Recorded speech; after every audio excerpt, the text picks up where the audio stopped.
Hey, in this video, we'll cover the trial balance reports for Xero we created in Excel, how to connect to it with your data, and how to customize it further.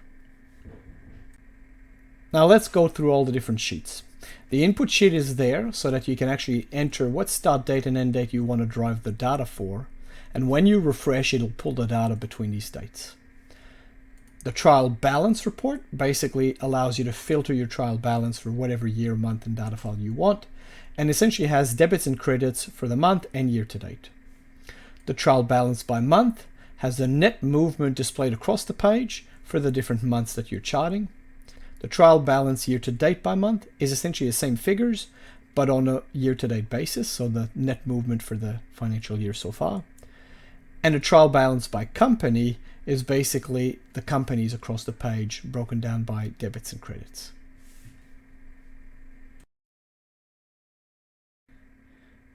Connecting the trial balance report to OdataLink is fairly easy.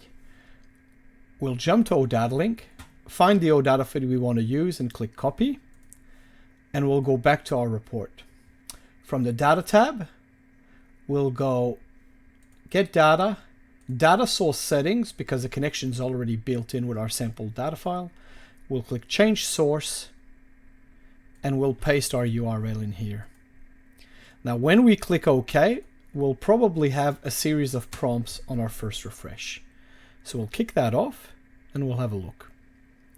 Now this prompt is because we're trying to connect to the data source, and we're combining data from the OData feed as well as settings that's on the input sheet of the workbook you see here. Now we can either choose to ignore privacy levels, which is the simplest thing to do, but it does pose a slight security risk if you pull data from a lot of sources. So instead of doing that, you can find the current workbook, use the drop down and change it to organizational and click save. If you're wondering how the refresh is going, you can monitor two things.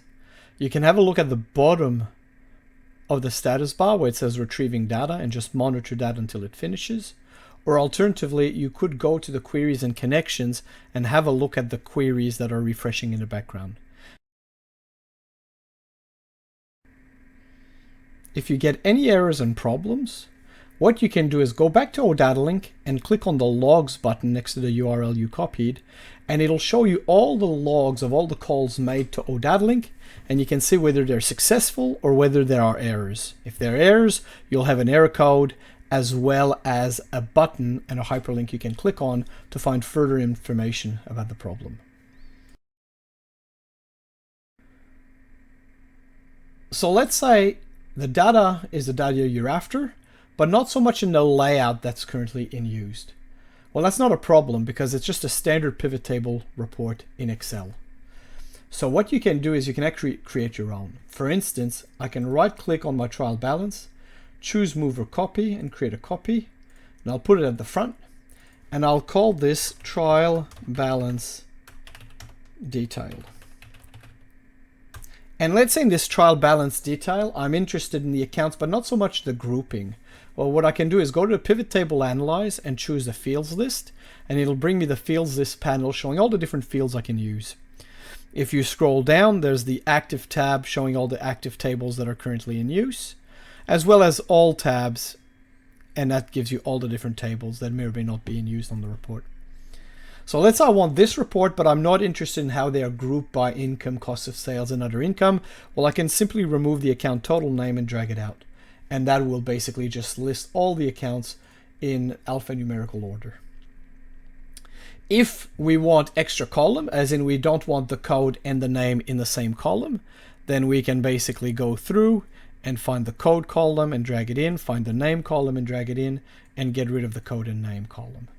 And if we need to indent them so that they're each in their own columns, we can basically, for each column, go to the layout and print and choose to display them in tabular form. And that'll basically give me one column for each of my different fields that I'm dragging in. If there's extra fields we're interested in, for instance, we're looking at debits and credits and year to dates, but let's say we want the month to date movement, we could drag that in and call it balance, or I'll call it net movement. Makes more sense. So now I've got the net movement as a positive or negative, And I can also drag the net year-to-date value, and I'll call this net movement YTD. So essentially this kind of structure can be done to every single report. It's fairly easy to format it to your exact requirements.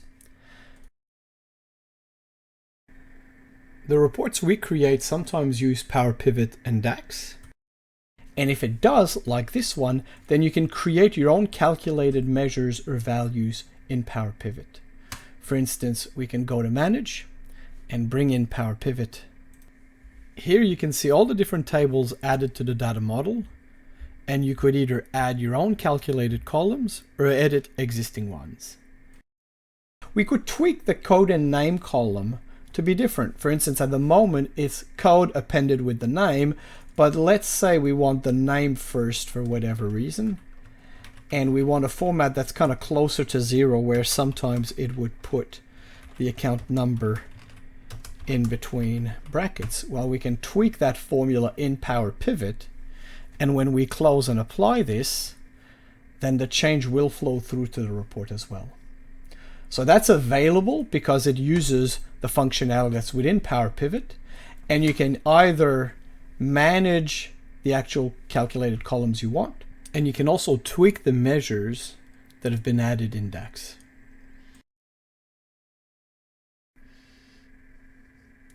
As well as being able to customize DAX and Power Pivot functionality, you can also customize the Power Query side of things.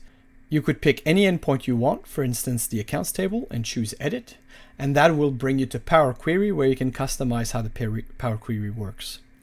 Now through here, you could go to the Removed Other Columns step and click on the gear icon, and if you're interested in the column that we actually removed, for instance, let's say you wanted to see the reporting code and name, you could basically tick them back in so that they get brought back in, and if you close and apply, that will give you access to those other columns basically.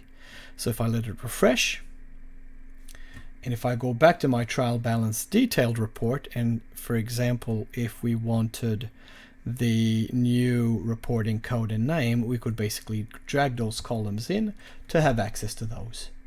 So nothing is locked, everything is completely open, and if you need to combine data from other endpoints in OdataLink, or as well as external sources, so if you wanted to create a mapping table for your chart of account that's stored in Excel, you have the ability to pull that data from other sources, because ultimately it's just leveraging what's inside of Power Query, Power Pivot, and all the functionality in Excel.